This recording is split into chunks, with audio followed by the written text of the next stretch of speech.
अस्सलाम वालेकुम दोस्तों, कैसे हैं आप सब? उम्मीद है ठीक होंगे।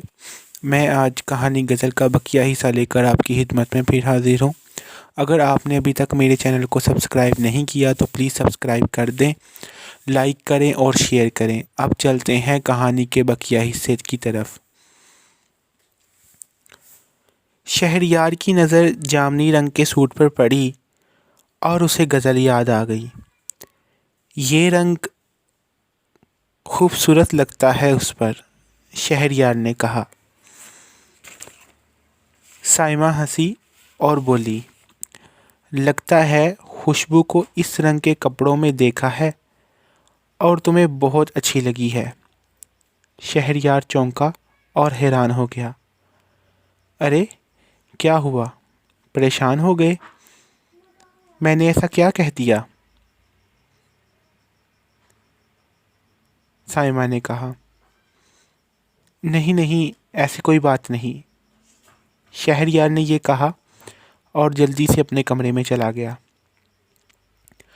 साइमा खुद से हम कलाम हुई और बोली, पता नहीं आजकल क्या हो गया है इस लड़के को, अपनी ही सोचों में गुम रहता है, और जामनी रंग के सूट को पैक करने लगी।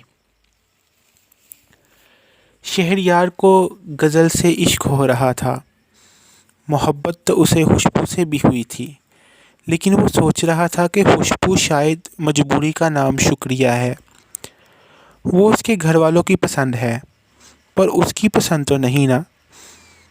उसकी पसंद तो गज़ल थी। उसे हमेशा से गज़ल जैसी लड़की की तलाश थी, क्योंकि गज़ल उसके ख्वाब की हकीकत थी। वो चूड़ियाँ पहनती, नकाब करती और भी बहुत सी ऐसी बातें जो शहरयार को गज़ल की पसंद थी। ऐसे जैसे गज़ल बिल्कुल शहरयार की सोच की तहलीक थी। यहाँ गज़ल ने खुद को शहरयार के ख्यालात को हकीकत का रंग भरते हुए देखा। शहरयार गज़ल की सोचों में गुम था।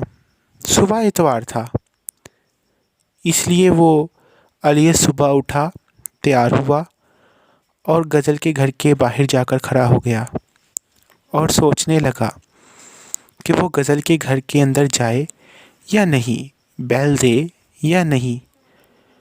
आखिरकार उसने फ़ैसला किया और चंद कदम आगे बढ़ा कि वो गज़ल से आज बात करके ही जाएगा और उसे अपने दिल का हाल बता देगा। शहरयार उसके घर के गेट के पास गया और बैल दी। थोड़ी ही देर बाद गज़ल ने दरवाज़ा खोला। आज गज़ल ने सफ़ेद रंग का शिफॉन का सूट पहना हुआ था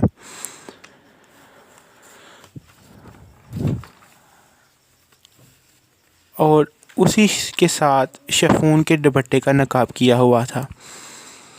खूबसूरत आंखें जो शहरयार को देख रही थी, शहरयार उन्हें देखकर उन्हीं में गुम हो गया।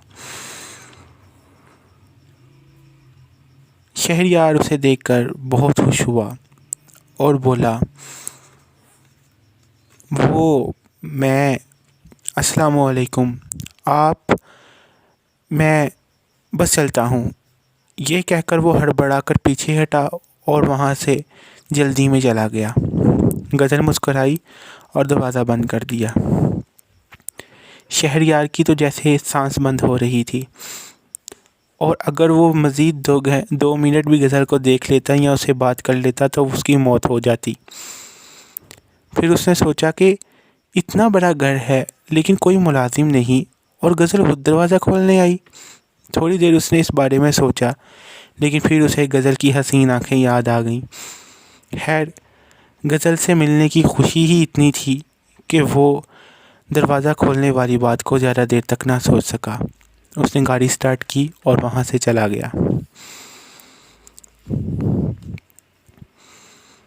अगले दिन गज़ल और खुशबू की मुलाकात हुई।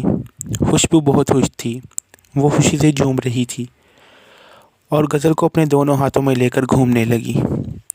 जानती हो, 2 दिन बाद मेरी सालगिरह है और मैं पूरे 18 साल की हो जाऊंगी। और उसके बाद खुशबू शर्मा गई और अपनी बात को मुकम्मल नहीं किया। अपना चेहरा दोनों हाथ में छुपा लिया। غزل نے اس کے ہاتھوں کو اپنے ہاتھوں سے پیچھے ہٹایا اور بولی، کیا ہوگا اس کے بعد؟ مطلب تمہاری سالگرہ کے بعد اتنا شرما کیوں رہی ہو؟ اس کے بعد 1 یا 2 ہفتے میں میری شادی کی تاریخ ڈیسائیڈ ہو جائے گی۔ یہ کہہ کر خوشبو نے غزل کو گلے لگا دیا۔ غزل کو یہ بات بہت ناگوار گزری، اس کا چہرہ لال ہو گیا، لیکن اس نے خوشبو کو احساس نہ ہونے دیا کہ اس بات کا اس پر کیا اثر ہوا ہے۔ تو دوستو، آج کی ایپیسوڈ آپ کو کیسی لگی کمنٹ کر کے ضرور بتائیے گا۔ ملتے ہیں اس کے اگلے ایپیسوڈ میں، تب تک اپنا خیال رکھیے گا۔ اللہ حافظ۔